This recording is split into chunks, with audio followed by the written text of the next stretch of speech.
Coba fitur live chat di Audio Plus, aplikasi RCTI Plus. Kondisi kesehatannya yang terus memburuk akhirnya memaksa Hotman Paris dipindahkan ke salah satu rumah sakit di Singapura.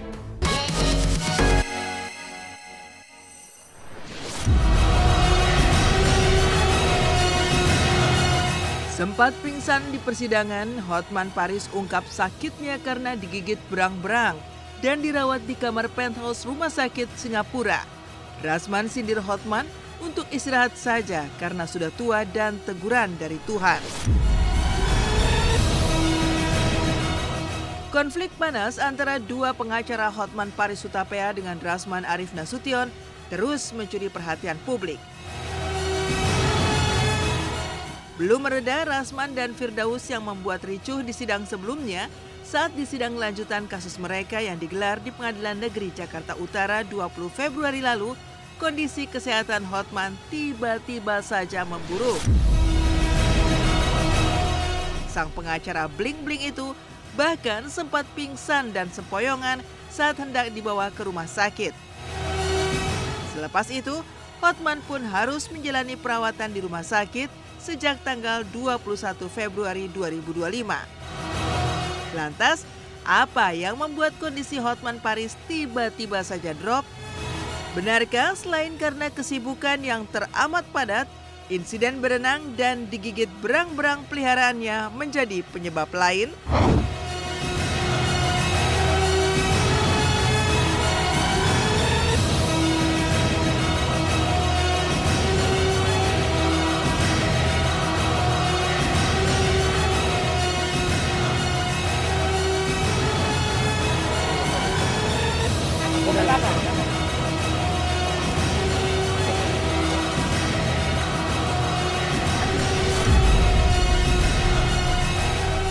Hotman masih di rumah sakit, sejak tanggal 21 karena HB darah. Dari 14 turun menjadi 9,7. Kejadiannya berawal dari tanggal 8 pagi. Saya berenang dengan berang-berang jam 4 subuh, tapi salah satu berang-berang binatang peliharaan saya menggigit tangan saya. Kemudian saya berangkat injeksi tetanus, kemudian terbang ke IKN Balikpapan. Capek sekali perjalanan Balikpapan IKN 6 jam lebih. Pulang ke Jakarta hampir tiap hari syuting. Akhirnya tanggal 20 Februari jam 5 subuh rapat banyak sampai kemudian pergi sidang dan drop. Mungkin berkaitan juga oleh proses trauma yang disebabkan oleh cakaran atau perlukaan dari berang-berang tersebut.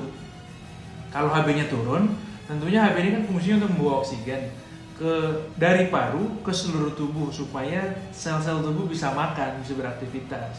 Kalau zat yang membawa ini berkurang, tentunya pasokan oksigen juga berkurang. Kalau pasokan oksigen berkurang, tentunya kita akan lemas. Aku udah WhatsApp abang sih kemarin, kayaknya belum dibalas sama abang. Pokoknya yang penting aku udah nunjukin aku perhatian, karena kan abang aku lihat sakit terus HB-nya turun ya. Kalau nggak salah naik private jet ya, Singapura ya. Ya mudah-mudahan sekarang bisa rest dan bisa segera pulih.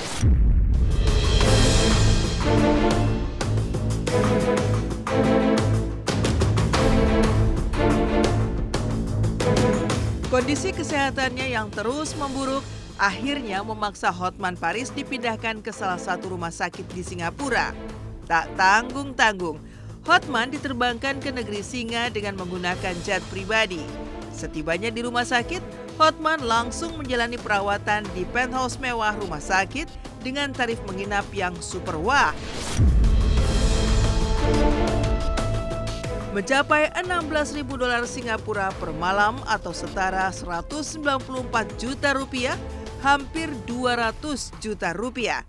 Menariknya, kamar tersebut sebelumnya pernah digunakan oleh Raja Arab. Dan Hotman pun mengaku jika seluruh biaya fantastis tersebut tidak terasa memberatkannya.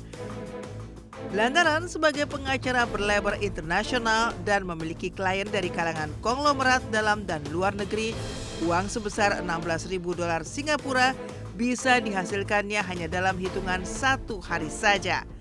Dan selain fasilitas medis yang lengkap, pasien yang telah sembuh juga akan mendapatkan layanan ekstra, termasuk diantar pulang menggunakan limousine. Wow! Private jet akan berangkat ke Singapura untuk pemeriksaan tambahan. Pagi ini akan terbang ke Singapura dan 5 dokter spesialis telah disiapkan di Singapura.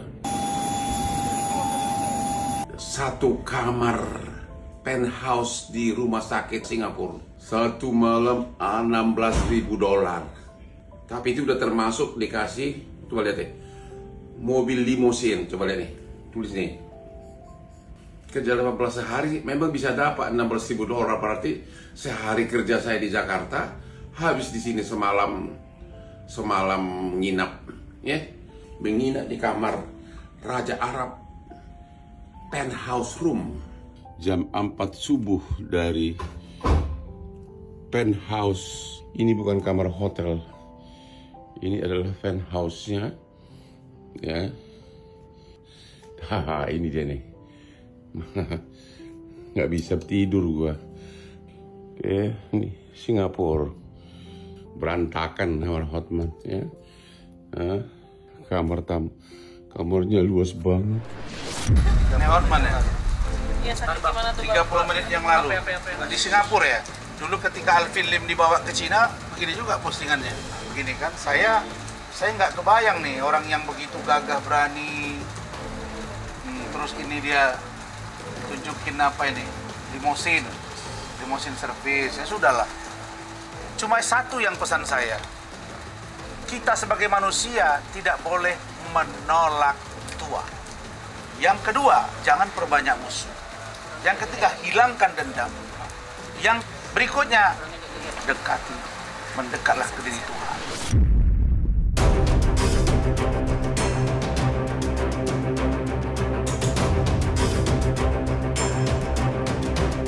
Melihat kondisi rivalnya yang sedang sakit, Rasman Nasution sempat pula mendoakan Hotman agar cepat sembuh. Meski begitu, Rasman tak lupa pula menyindir Hotman, si gagah yang ternyata bisa sakit juga. Rasman pun jumawa dengan mengatakan jika Hotman KO di persidangan lantaran tertekan oleh pertanyaan-pertanyaan keras yang diajukan oleh tim kuasa hukumnya dan juga karma atas perbuatannya. Benarkah? Selain itu, Rasman dengan nada satir juga mengungkapkan jika ia sudah menghubungi Pengadilan Negeri Jakarta Utara untuk meminta penundaan sidang lantaran khawatir seterunya itu akan sakit lebih parah. Ya, kalau dia di Singapura harus general check up kan? Nanti kan kelihatan HP kenapa jadi 9, tensi kenapa jadi 40, muka kenapa pucat. Biar dokter aja yang berbicara. Tapi kalau melihat keadaan ini, saya kok kayaknya nggak yakin kalau kami akan sidang hari Kamis. Dan kalau dia memang sudah sakitnya serius, ya mau tidak mau sidangnya dihentikan lah. Ya sudah, berobat, sehat, jangan dendam, sadari, perbaiki, duit nggak segala-galanya. Kalau kita meninggal, yang kita bawa apa? Tinggal semua, bro. Ya. Rasman, jangan permalukan bini-binimu dan anak-anakmu. Udahlah, lu mau ngapain pun udah nggak bisa lagi ngimbangin Hotman Paris. Harisma Hotman Paris itu udah kelewat tinggi dibanding kamu. Karena itu adalah prestasi.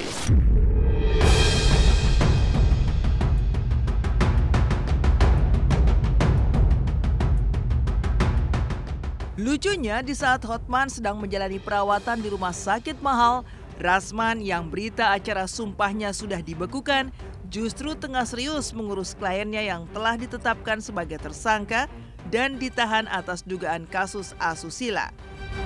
Rasman pun mengungkapkan kekecewaannya atas langkah Loli atau LM yang mengubah keterangannya dalam BAP, sehingga menyebabkan VAB menjadi tersangka.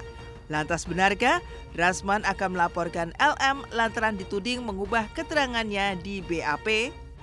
Tidak ada, dan itu rekayasa. Dan itulah yang akan kita buat. Apalagi NM sekarang lagi menghadapi masalah, ya sudah kita hadapi aja. Kalau Loli dilaporin, Loli pasti berpikir.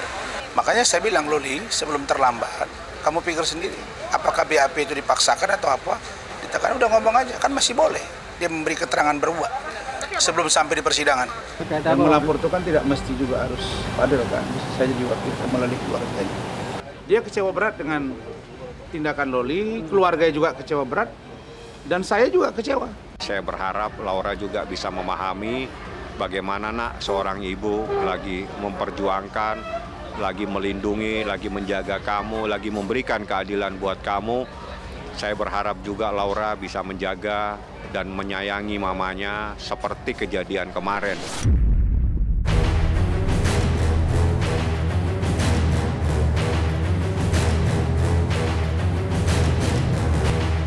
Drasman juga menjelaskan status dan juga aktivitasnya saat ini yang masih sebagai pengacara meski berita acara sumpahnya telah dibekukan.